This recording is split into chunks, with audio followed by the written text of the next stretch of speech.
মোৰ চেনেলতে আপোনালোকক সকলোকে স্বাগতম জনাইছোঁ। ভাবকচোন আজি আপোনালোকৰ কাৰণে মই এটা পিঠা ৰেচিপি ভিডিঅ' লৈ আহিছোঁ। আশা কৰোঁ আপোনালোক সকলোৱে ভাল পাব। আজি পিঠা ৰেচিপিটো হ'ল সুতুলি পিঠা বনাইছিলোঁ। তাকে ভাবিলোঁ আপোনালোকক শ্বেয়াৰ কৰোঁ। বিহুৰ বতৰ যিহেতুকে আপোনালোকেও খাব পাৰিব। মোৰ অলপ ভিডিঅ'টো দিয়া দেৰি হৈ গ'ল। বাৰু যি কি নহওক আপোনালোকে চাব বুলি আশা কৰিলোঁ আৰু সকলোকে ভোগালী বিহুৰ আন্তৰিক শুভেচ্ছা জনালোঁ। আজি যিহেতু উৰুকা, সকলে ফূৰ্তি কৰিব। বাৰু যি কি নহওক সেইখিনি মই পিছত দেখুৱাম আপোনালোকক কি কৰোঁ কি নকৰোঁ নেক্সট ভিডিঅ'ত। গতিকে বলক আজি ভিডিঅ'টোলৈ আগবাঢ়োঁ। এয়া মই এটা পাত্ৰ লৈ লৈছোঁ আৰু ইয়াত ল'ম মই এতিয়া বৰা চাউলৰ পিঠাগুড়ি। এয়া আজি খুন্দিছিলোঁ বৰা চাউলৰ পিঠাগুড়ি মই লৈছোঁ এয়া এবাটি আৰু অলপ ল'ম এয়া 1.5 বাটি ল'ম। আপোনালোকে যিমান ল'ব ইচ্ছা কৰে সিমানে ল'ব পাৰে, কাৰণ পিঠা বেছিকৈ বনাব খুজিলে বেছিকৈ ল'ব পাৰে। তো এইখিনি মই এতিয়া অকণমান নিমখ দিছোঁ। চেনি ইয়াত মই নিদিওঁ। এইখিনি মই এতিয়া ধুনীয়াকৈ অলপ পানী দি এনেদৰে মঠি ল'ম। সৰহকৈ পানী একেবাৰতে দি নিদিব, ঢিলা হৈ যাব।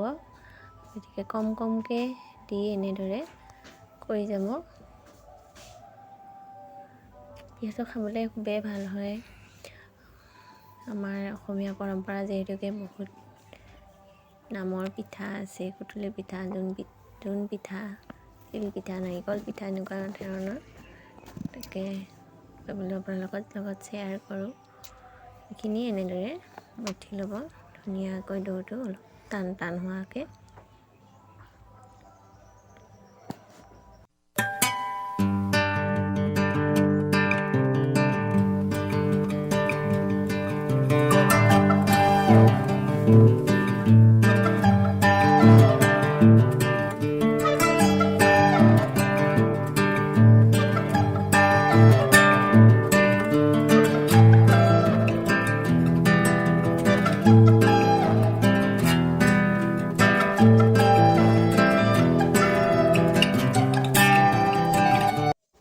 এতিয়া মোৰ এইখিনি হৈ গ'ল। এয়া চাওক, আটা মঠাৰ নিচিনাকৈ মঠি ল'লোঁ আৰু এইখিনি অলপ টাইট হৈ গ'ল। ঢিলা নকৰিব, ঢিলা কৰিলে এনেও এইটো পিঠাগুড়ি, কেঁচা পিঠাগুড়ি সোনকালে ঢিলা হৈ যায়। গতিকে এইখিনি লৈছোঁ মই নাৰিকল ৰুকি। আপোনালোকে সুতুলি পিঠাটো আচলতে তিল দি বনাই খাব পাৰি। মই তিলটো ইমান ভাল নাপাওঁ, বা আমাৰ ঘৰৰ মানুহখিনিও এনেকৈ তিলটো ইমান পচন্দ নকৰে। গতিকে মই ভাবিলোঁ নাৰিকল দিয়ে বনাওঁ। আপোনালোকে তিল আৰু গুড় তেনেকৈও বনাব পাৰে। মই এয়া নাৰিকল আৰু চেনি সানি লৈছোঁ। সানি লৈ এইখিনি মই অলপ গৰম কৰি লৈছোঁ কেৰাহীটোত। এনেদৰে কিছু সময় 5 মিনিট 6-7 মিনিটমান এনেদৰে গৰম কৰিলে হৈ যাব। তাৰ নাৰিকলৰ গোন্ধটো আহিলে হ'ল। ধুনীয়া নাৰিকলৰ ভাজা গোন্ধ এটা আহে। সেইটো আহিলে এইখিনি নমাই ল'ব পাৰিব। এতিয়া চাওক, মই এনেদৰে লৰাই এতিয়া মই পিঠাখিনি যিহেতু বনাই থৈ দিব নোৱাৰি, ঢিলা হৈ যায়। গতিকে মই বনাম আৰু দিম। এয়া দেখিছে ভাঙি গৈছে। মোৰ পুৰণা যোৱা বছৰৰ বৰা চাউলৰ পিঠাগুড়ি হয়। এয়া নাৰিকলখিনি হ'ব এতিয়া।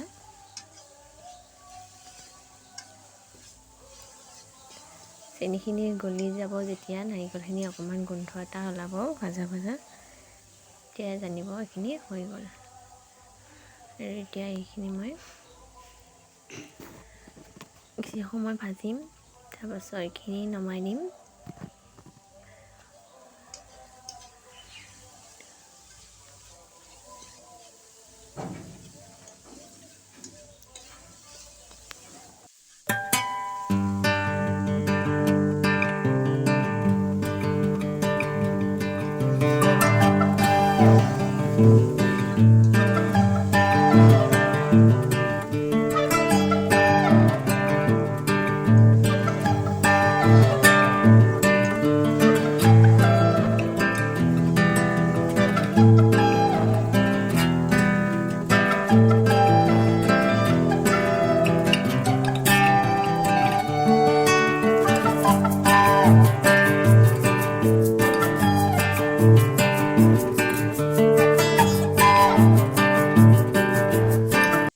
এইখিনি মোৰ এতিয়া নমাব হৈ গ'ল, নমাই লৈছোঁ।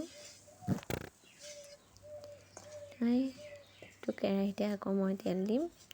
সময় যিহেতু বহুত কম আছিলে হাতত, জানেই আৰু বিহু কথা, গতিকে মই কেৰাহীটো আৰু এবাৰ থ'বলৈ নহ'ল, তেনেকৈ বহাই দিলোঁ বাৰু। কি নহওক, এবাৰ মই ইয়াত ৰিফাইন দি দিম। ৰিফাইন মিঠাতেল দুয়োটাই দিম মই। এতিয়া এইখিনি মই ৰেডি কৰি ল'লোঁ।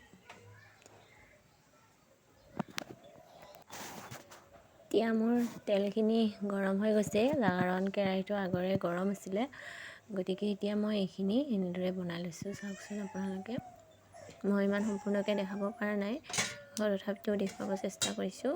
ইয়াত লাডুটো বনাই এনেকুৱাকৈ লৈ ইয়াত নাৰিকলখিনি কমাই দিছোঁ। তাৰপিছত ইয়াক এনেদৰে ভাজ খুৱাই দিব, অকণমান ঘূৰাই দিব বা তাৰ বাটটো মাৰি দিব, যাতে পলি বস্তুখিনি ওলাই নাহে। বৰা চাউলৰ পিঠাগুড়ি হয়, গতিকে বহুতেই ঢিলা হৈ পৰিছে, কেঁচা পিঠাগুড়ি। আৰু সেইটো এতিয়া এটা পিঠা মোৰ হৈ গ'ল। ইয়াত মই অকণমান তিল দি দিছোঁ, কাৰণ দেখিবলৈ ধুনীয়া হয়, মুঠা তিল আছিলে, গতিকে এটা মই দি দিলোঁ। দেখিবলৈ সুন্দৰ হয় তিলখিনি এনেদৰে দিলে। মোৰ কেৰাহীটো চেনি লগা কেৰাহী আছিল, গতিকে কেৰাহীটো ক'লা হৈ পৰিলে। আৰু যি কি নহওক, আপোনালোকে এনেদৰে বিহুত বনাই খাব, এনেদৰে ল'ব। এইটো লাডুটো বনাই হাতেৰে এনেদৰে চেপ দি দিব। তাৰপাছত ইয়াত নাৰিকলখিনি সোমাই দিব। বৰ বেছি পাতলো কৰি নল'ব, কাৰণ ওলাই যাব। এনেদৰে এতিয়া এনেদৰে ধুনীয়াকৈ ঘূৰাই আকৌ মই নেক্সট পিঠাটো দি দিম।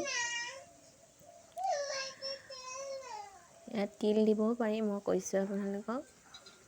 আৰু মন পচন্দৰ যিকোনো বস্তু দি এনেদৰে খাব পাৰি। এতিয়া হ'লেও এতিয়া বিহুৰ বতৰ যিহেতুকে আমাৰ নাৰিকল বা তিল এইটোৱে আমাৰ ঘৰত থাকে, বা সেইটোৱে আমি ভাল বুলি ভাবোঁ। কি নহওক, এতিয়া এয়া মই পিঠাকেইটা বনাই ল'ম। এনেদৰে আপোনালোকেও বনাই খাব, আৰু মই বাকী পিঠাখিনি এনেদৰে বনাই ল'ম এতিয়া।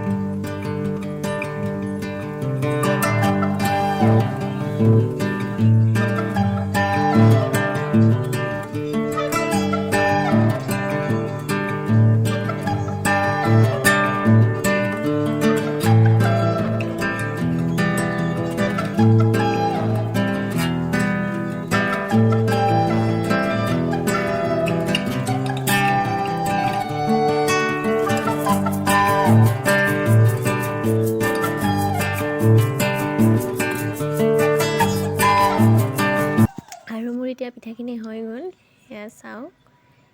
দেখিব ইমান সুন্দৰ নহ'লগৈ হেৰিটো। এয়া দেখিছে, তিলখিনি দিয়াৰ কাৰণে কিমান ধুনীয়া দেখিছে। চাওক, ধুনীয়া হৈছে, কটৰ কটৰ মাত ওলাই গৈছে। আৰু এতিয়া মই এটা আপোনালোকক ভাঙি দেখুৱাম, চাওকচোন ভিতৰৰ ফালে ধুনীয়াকৈ সিজিছে, আৰু নাৰিকল দিছোঁ যিহেতু। আৰু আজি মোৰ ৰেচিপিটো সেইখিনিয়ে আছিলে। ধন্যবাদ। ফল ভিডিঅ'টো চাই কেনে পালে মোক জনাবলৈ নাপাহৰিব। মোক চেনেলটো লাইক কৰিব, কমেণ্ট কৰিব, আৰু শ্বেয়াৰ কৰিব। আৰু ভিডিঅ'টো যদি ভাল লাগিলে এটা লাইক কৰি দিব। গতিকে যি কি নহওক, আজিলৈ আহিছোঁ, বাই বাই।